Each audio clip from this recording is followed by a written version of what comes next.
मन्यसे तवेतत् सत्यमंगिरः। सम्मान के योग्य विद्वान आचार्यगण, धर्म प्रेमीश्वर जनों, मातृशक्ति प्रिय ब्रह्मचारियों, संसार में हम देखते हैं तो अनेक प्रकार के व्यक्ति मिलते हैं। हर व्यक्ति एक दूसरे से भिन्न होता है। उन सभी व्यक्तियों को हम कुछ वर्गों में बांट सकते हैं, विभाग कर सकते हैं। ऋषियों ने भी ऐसे विभाग किया है। बृहदारण्यक उपनिषद में आता है, अथा त्रयोवाव लोका, मनुष्य लोका, पितृलोको, देवलोको। सो अयम मनुष्य लोक पुत्रेण एव जय्यः, न अन्येन कर्मणा, कर्मणा पितृलोकः, विद्यया देवलोकः। देवलोको वै लोकानां श्रेष्ठः, तस्मात् विद्यां प्रशंसन्ति। श्लोक में बताया गया, संसार में जितने भी लोक होते हैं वो 3 प्रकार के होते हैं। लोक क्या होता है धर्म जी? लोक, लोक संसार, लोक हिंदी में लोग कह देते हैं। आदमी 3 प्रकार के होते हैं। आदमी को भी लोग कहते हैं। कई भाषाओं में तो लोक का अर्थ ही होता है मनुष्य। मनुष्यों के लिए भी लोक शब्द आता है और संसार के लिए भी लोक शब्द आता है। तो यहाँ पर जितने सारे व्यक्ति हैं, जितने सारे हम मनुष्य प्राणी हैं, उन मनुष्यों को, उन लोगों को 3 विभाग में उपनिषदकारों ने बांटा है। तो 3 प्रकार के लोक होते हैं। एक मनुष्य लोक, दूसरा पितृलोक, तीसरा देवलोक। मनुष्य किसको कहते हैं? जगह जगह पर इसको वर्णन आता है। तो जो सामान्य जीवन यापन करते हैं, कुछ विशेष नहीं करते हैं, खाए पिए व्यवहार किया, जीवन समाप्त हो गया, उनको साधारण मनुष्य कहा जाता है। मनुष्य लोग जीवन में कोई विशेषता नहीं है, तो उनको साधारण मनुष्य होने से मनुष्य लोग कह देते हैं। और भी देखेंगे तो अन्य जगह पर कहा सत्यम वै देवा, आगे क्या है? अन्यथा मनुष्य जो झूठ भी बोल देते हैं, व्यवहार करते हैं, झूठ आदि में व्यवहार चलता रहता है उनका, वो साधारण मनुष्य होते हैं। तो मनुष्य यहाँ पर भी कहा कि मनुष्य लोक, पितृलोक और देवलोक। पितृलोक संध्या मंत्र में भी एक जगह आता है, दक्षिणा दिगिंद्रोधिपति स्थिर स्थिराजे रक्षिता पितरा ईशभ। पितरा वहां क्या है मनोज जी? क्या है राजर्षि? ज्ञानी पुरुष, ज्ञानी पुरुष, ज्ञानी पुरुष। तो यहाँ देव भी है। अगला शब्द है देव। देव को हम क्या कहते हैं? विद्वांसो वही देवा। तो दोनों में क्या अंतर रहेगा? अभिषेक जी, पितर भी हो गए ज्ञानी और विद्वान हो गए देव। तो पितृलोक और देवलोक अलग अलग बताया, तो दोनों में क्या भेद रहेगा?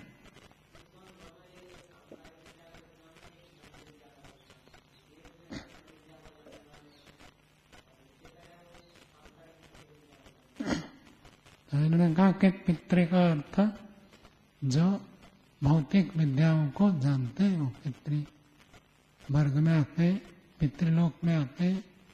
और जो अध्यात्म विद्या को जानते हैं वो देव है। तो पितर का अर्थ ज्ञानी पुरुष। जैसे किसको हम कहेंगे पितर? कोई उदाहरण बताओ। क्या नाम, मुकेश जी, इसलिए पितृलोक में आ गए। और देवलोक में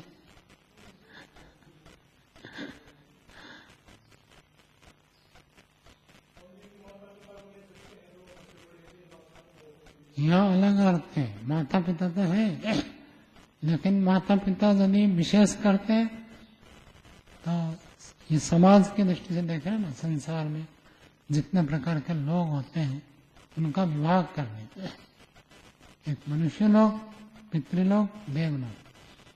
तो पितृलोक का अर्थ जो मानव जाति की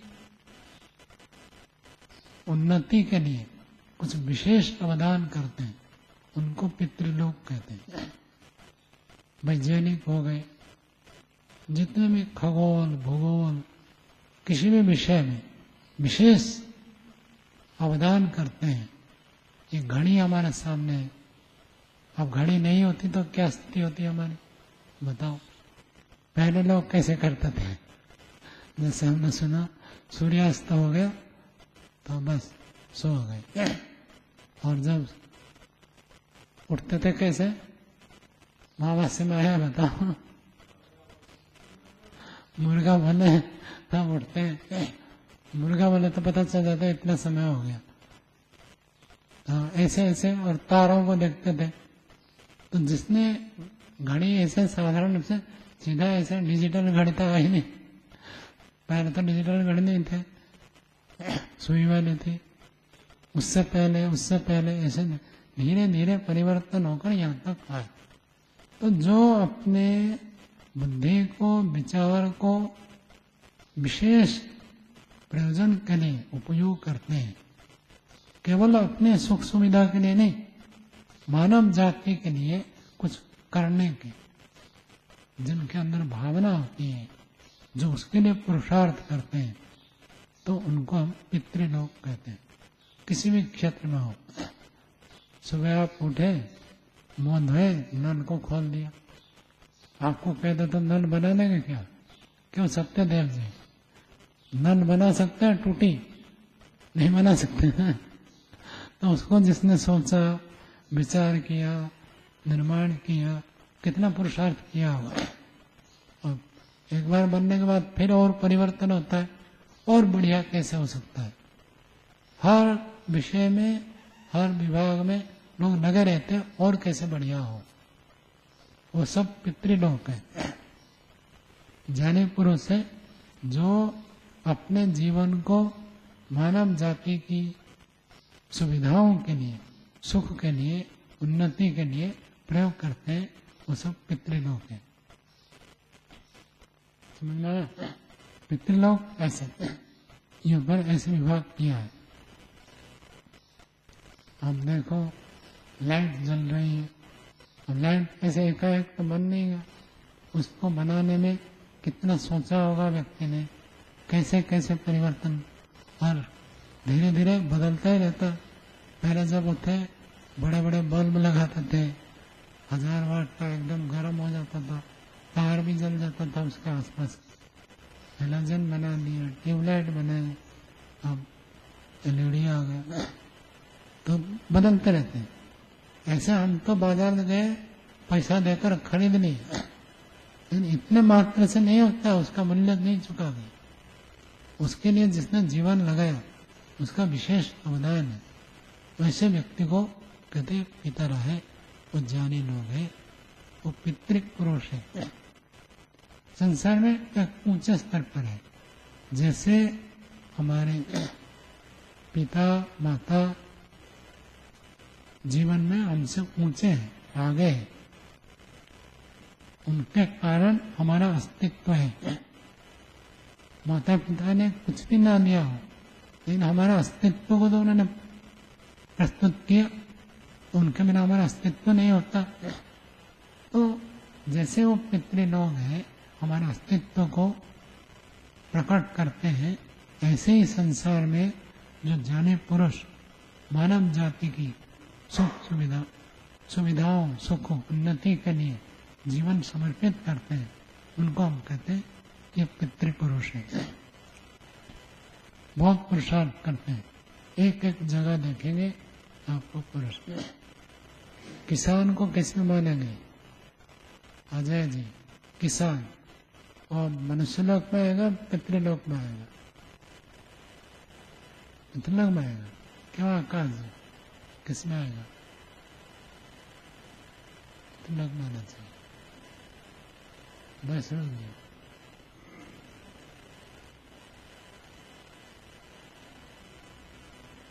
किसमें? अभिषेक जी मनुष्य में। क्यों?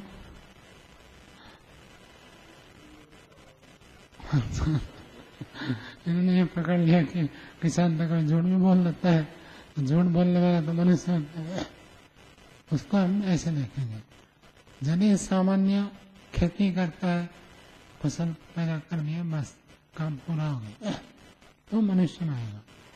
और कैसे अधिक से अधिक खेती हो, कैसे मनुष्यों को अधिक स्वास्थ्य लायक स्वास्थ्यप्रद भोजन मिले, इसके लिए विशेष पुरुषार्थ करता है। देखता है रासायनिक खाद डालने से हानि हो रहा, जैविक खाद डालने से लाभ हो रहा, ऐसे कुछ खोजबीन करता है। खोजबीन करके नया करता है तो पितृलोक में आएगा। और जो खोजबीन नहीं करता, सामान्य जीवन जीता है, जैसे चल रहा है चलने दो, तो वो मनुष्य लोक में आएगा। क्या बताया रणजीत जी?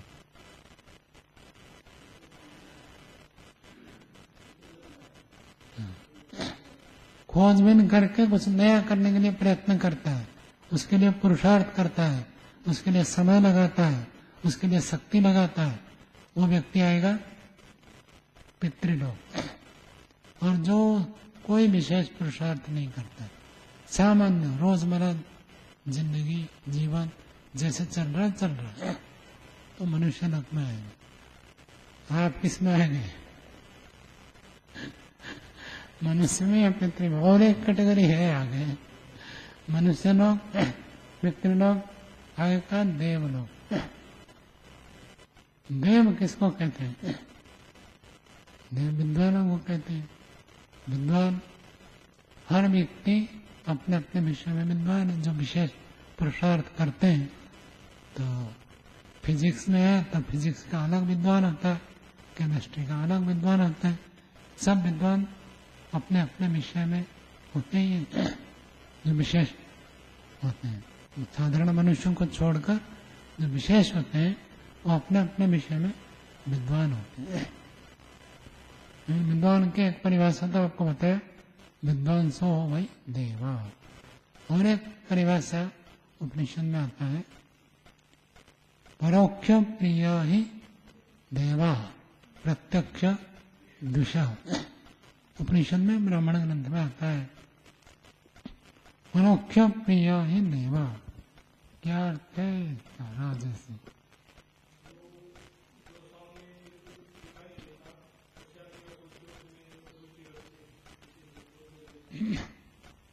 सामने जो दिखाई नहीं देता उसमें रुचि रखते हैं, इतना। परोक्ष प्रिय, परोक्ष सुख जिनको प्रिय लगता है, प्रत्यक्ष द्विषा, प्रत्यक्ष तात्कालिक सुख में जो अप्रीति रखते हैं। तात्कालिक सुख मिल रहा है, लेकिन उसके बाद परिणाम में दुख मिलेगा, तो उसमें वो अप्रीति रखते हैं। और परोक्ष में जो सुख देगा, भले वर्तमान कष्ट उठाना पड़ रहा है। अष्टाध्यायी करने में कितनी हो गई अष्टाध्यायी? अनमोल जी 2 अध्याय हो गए। कष्ट हो रहा है, आराम लग रहा है। तो अष्टाध्यायी को लोग कह देते ना, ये कष्टाध्यायी है। कष्ट होता है बहुत। याद करो, याद करने में तो कोई दिक्कत नहीं है, जो पीछे के साथ जोड़ना होता है ना, पीछे का भी याद करो, आगे भी नया करो, वो कष्ट होता है। केवल आप उसको 20-50 सूत्र कह दोगे तब तो ऐसे ही कर देंगे। पीछे को भी जोड़कर रखना होता है, तो उसी के लिए कष्ट मानते। तो धीरे धीरे वो बढ़ता जाता है जितना आगे करेंगे। लेकिन करते करते 6ठे अध्याय पार होने के बाद तो आनंद आता है। वो आवृत्ति भी कर लेता है, नया भी याद कर लेता है और ज्यादा करता है। मेरा तो ऐसा अनुभव है, लंबे काल से ब्रह्मचर्य वो कराते ना, 7वें अध्याय पहुंचते पहुंचते एक दिन में 100 सूत्र कर देते। मैं प्राय वहाँ ब्रह्मचर्य वो कहा करता था, एक दिन में 100 करके दिखाओ, कब दिखाना है आपकी बात है। 6ठे अध्याय पार करने के बाद याद करते करते व्यक्ति की शक्ति सामर्थ्य इतनी बढ़ जाती है, एक दिन में 100 सूत्र कर देते हैं, सुना जाता है। कईयों का ऐसे मैंने सुना है, एक दिन में 100 सूत्र। ये देव होते हैं, पर अब करेंगे तो कठिनाई हो रही है, लेकिन जो अष्टाध्यायी याद हो गया, समझ गए अष्टाध्यायी, तो अन्य शास्त्र में अबाध गति हो सकती है, बिना रोक टोक अर्थ कर सकते हैं, समझ सकते हैं, स्वयं जान सकते हैं, दूसरों को बता सकते हैं, समझा सकते हैं। कोई भी संस्कृत का श्लोक हो, वाक्य हो, सूत्र हो, मंत्र लिया, आप अर्थ के अंदर से बहुत सरलता हो जाती है। तो अब कष्ट है, लेकिन परोक्ष में बहुत सुख मिलेगा, अब कुछ नहीं मिलेगा। अष्टाध्यायी याद करते समय तो क्या समझ में आएगा, कुछ भी समझ में नहीं आएगा। इसलिए बहुत लोगों को परेशानी होती है कि हमको अर्थ बताओ, हम याद करेंगे। अष्टाध्याय में ऐसा होता नहीं, पहले याद करो फिर अर्थ बताया जाएगा। तो परोक्ष प्रिया ही देवा, परोक्ष जिनको प्रिय होता है वो देव लोग होते हैं जो परोक्ष में। मोक्ष परोक्ष या प्रत्यक्ष है? परोक्ष, उसमें वो रुचि रखते हैं। अब जो सुख हम भोगेंगे ये तो तत्कालिक सुख है, और थोड़े काल के लिए प्रात्यहिक क्षुत प्रतिकारवत, रोज भूख लगती है, उस भूख को मिटाते हैं। ये कौन करते हैं? मनुष्य। रोज भूख लग रही है और प्रयत्न किया, भोजन बनाया, खाया, भूख मिटा लिया, ये साधारण मनुष्य का काम है। और जो देवता होते हैं वो क्या करेंगे? निरंजन जी, भूख को हमेशा के लिए समाप्त करेंगे। रोज रोज भूख को मिटाओ, फिर भूख लगे, फिर मिटाओ, फिर ये प्रत्यक्ष तात्कालिक हमको उपाय करना पड़ता है। वो ऐसे उपाय करते हैं भूख लगे ही ना, भूख को ही पूरा खत्म करना चाहते हैं। कौन चाहते हैं ऐसे? आकाश जी, देव लोग, विद्वान लोग ऐसे चाहते हैं हमको भूख लगे ही ना, प्यास ही ना लगे, तो उनको देव कहते हैं। तो संसार में 3 प्रकार के लोग होते हैं। कौन से? आपका नाम क्या है? मनीष जी। कौन से? मनुष्य लोग, पितृलोक, देवलोक। अब इसके बाद थोड़ा और आगे उपनिषदकार ने कहा, सोयम मनुष्य लोग को पुत्रेण एवं जय्य, जय्य शब्द आया, 2 यकार है। जय्य शब्द अष्टाध्याय में कहा है कृष्णानंद जी? जय्य नहीं, क्षया जय्यो, क्षया जय्यो शक्यार्थे कहाँ का सूत्र है? अष्टाध्याय को रोज आवृत्ति करो। अष्टाध्याय का पहले पाद का कौन से प्रकरण में है अशोक जी? किस प्रकरण में पढ़ा है? संहिता या संहिता के अधिकार में पढ़ा है। क्या अर्थ है? क्षया जयो सब क्या अर्थ है? जितने योग्य, सबके अर्थ में निपातन किया। क्षय 2 यकार है, क्षय जय, जितने योग्य है। तो कह दिया सो एवं मनुष्य लोग को पुत्रेण एवं जय, पुत्र के द्वारा ये जीतने योग्य है मनुष्य लोग। भाव समझो क्या कहना चाहते हैं? जब व्यक्ति साधारण जीवन जीता है, मनुष्य जीवन जीता है, तो बेटा हो गया तो बहुत खुश हो जाता है।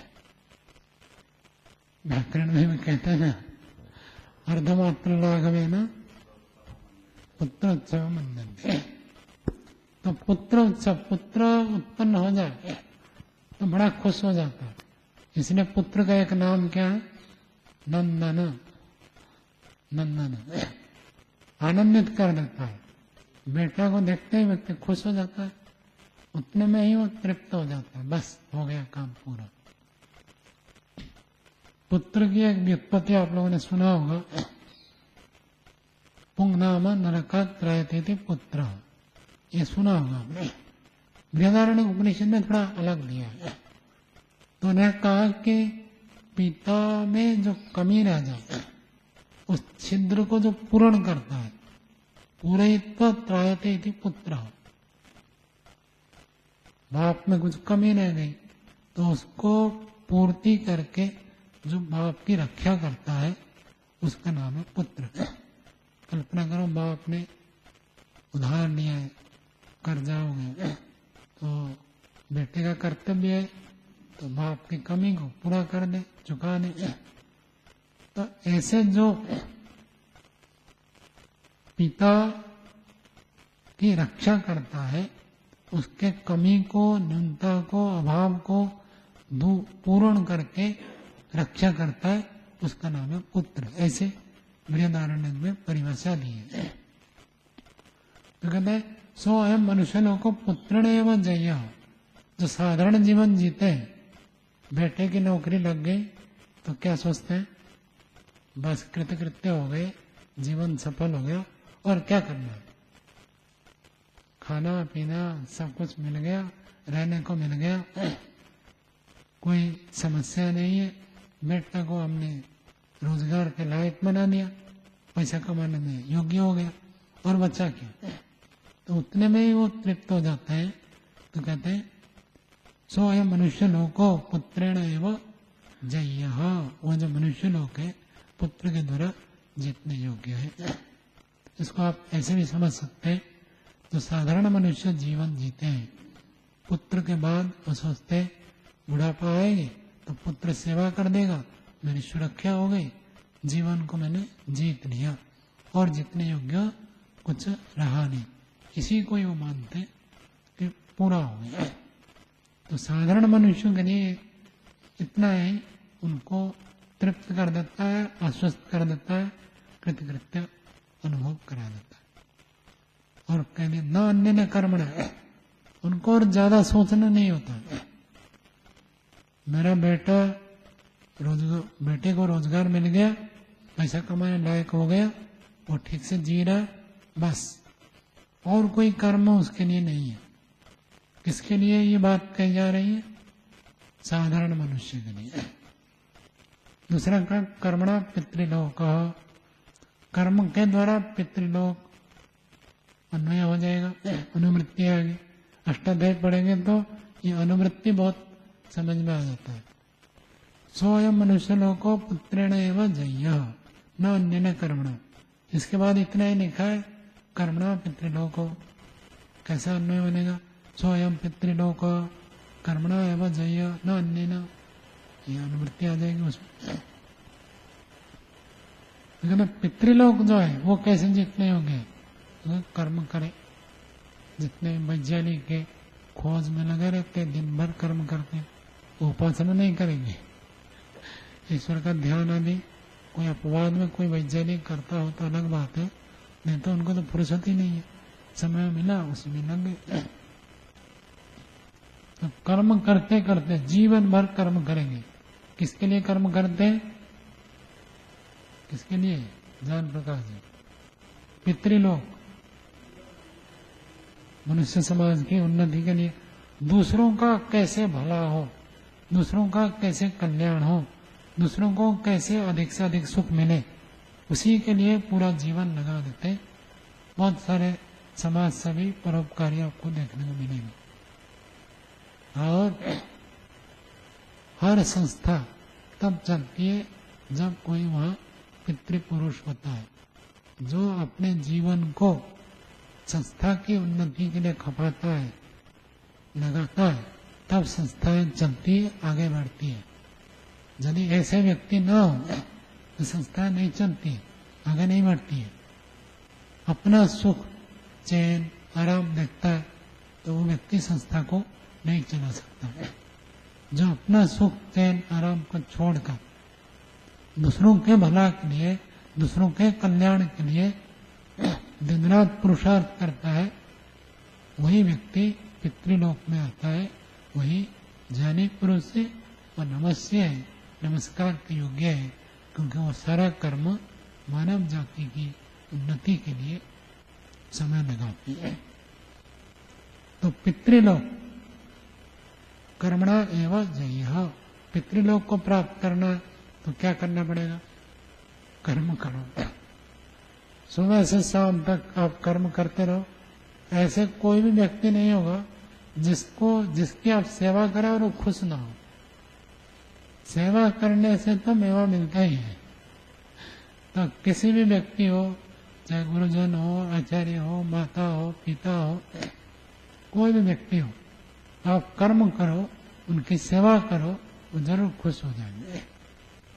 तो पितृलोक को प्राप्त करना है, पितृलोक को जीतना है, तो कर्म करना पड़ेगा।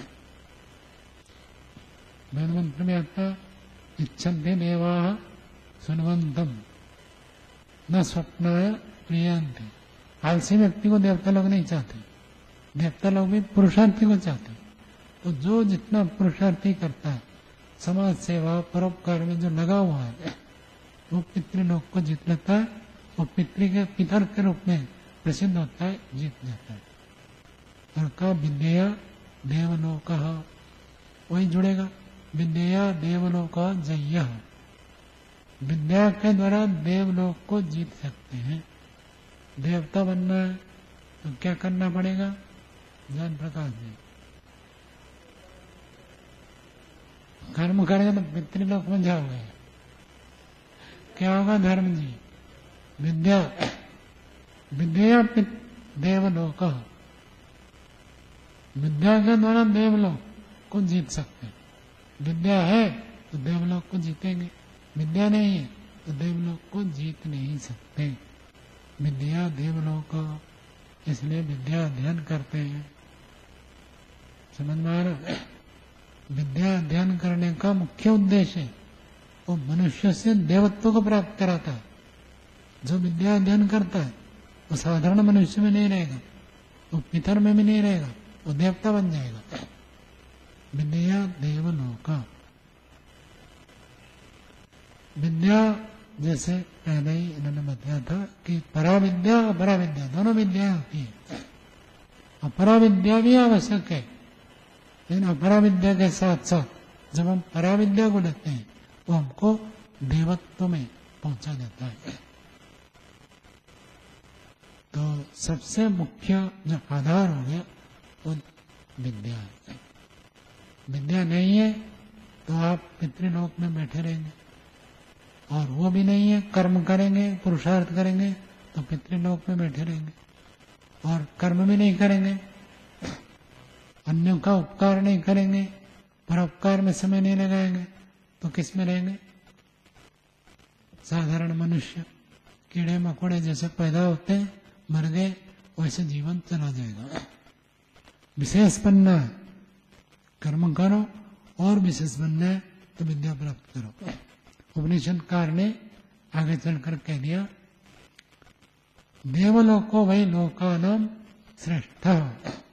देवलोक जो है लोकानाम श्रेष्ठ, लोकानाम या षष्ठी कैसे हो गया? देवलोको वही लोकानाम श्रेष्ठ, ऐसा हो गया। कैसे? या कर्तृकर्म कृति से कैसे निरंजन जी? षष्ठी कैसे हो गया? देवलोको वही लोकानाम श्रेष्ठ।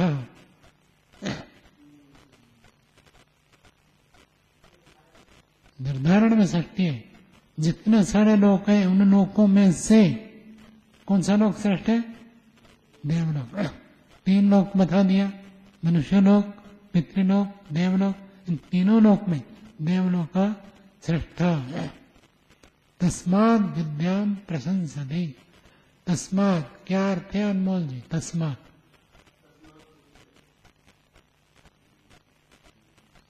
क्या नाम, क्या नाम है? बोल भंडारी हमारे रणजीत जी, हाँ बताओ। तस्मात् क्या है? इसलिए क्योंकि सब लोगों में देवलोक श्रेष्ठ है, इसलिए विद्याम प्रशंसन्ति, इसलिए विद्या की प्रशंसा करते हैं। हम यहाँ करता नहीं है, प्रशंसन भी क्रियापद है, प्रथम पुरुष बहुवचन है, तो क्या क्रियापद बनेगा? क्रियापद हो गया प्रशंसन्ति, प्रशंसा करते हैं। तो कर्ता कौन हो जाएगा? अजय जी। तस्मात् विद्याम प्रशंसन्ति, इसलिए विद्या की प्रशंसा करते हैं। हाँ? देवालय सर्वे,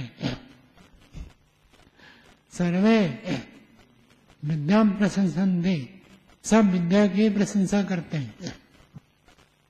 स्वदेशे पूज्यते राजा, विद्वान सर्वत्र पूज्यते, विद्वान सब जगह पूजा पाता है।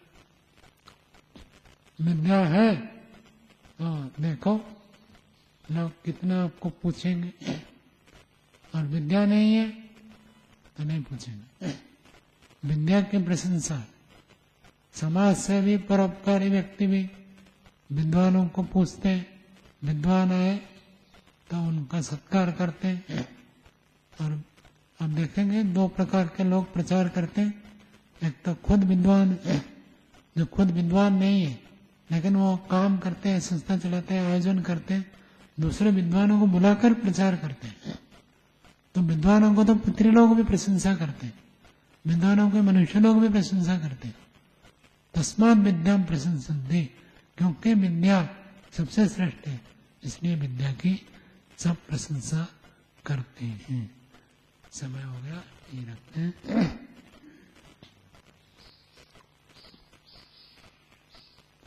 शांति पाठ।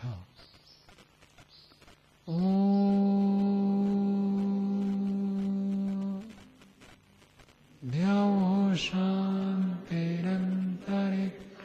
शान्ति, पृथिवी शान्तिरापः शान्तिरोषधयः शान्ति, वनस्पतयः शान्ति, विश्वे देवाः शान्ति, ब्रह्म शान्ति, तत्त्वं शान्ति, शान्तिरेव शान्ति, सामा शान्तिरेधि।